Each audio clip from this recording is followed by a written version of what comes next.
Ярилцъя гээд энэ 6 удаагийн ярилцлага явагдсан. За энэ ярилцлагад одоо ажлынхаа боломжоор сууж ирсэн.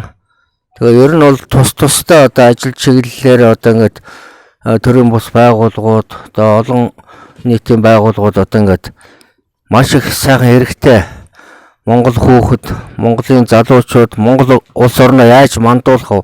Энэ чиглэлээр одоо хөгжүүлэх үү? Энэ чиглэлээр одоо маш өргөн хүрээтэй одоо ажлууд хийж байгаа та бүхэнтэй.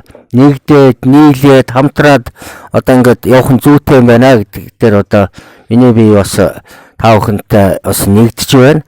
Ингээд Монголын үндэсний олимпийн хороог одоо өнөөдөр удирдах толгойлж яваагийн хувьд бол ямар ч байсан одоо энэ хүүхдийн төлөө хүүхдийн бие бэлдэр олимпизмыг түгээн дэлгэрүүлэх олимпийн тэр уламжлалыг хүүхд залуучуудад одоо өвлүүлэх энэ одоо олон сайхан үйлийг бол одоо бас хамтарч хийх нь зүйтэй юм байна гэж ингэж үзэж та бүхэнтэй одоо нэгдэж хамтарч цаашд ажиллахад одоо бэлэн байна. Тэгээ өнөөдөр энэ одоо хичээл ном заасан за манай Дуламсарнгаа мөн одоо Долгор Сарнгаа хичээл ном заасан одоо бүх хүмүүст за боловсролын Монголын одоо боловсролын ерөнхий газраас ирж одоо энэ агентлагаас ирж одоо бас анхаарал тавьсууж байгаа.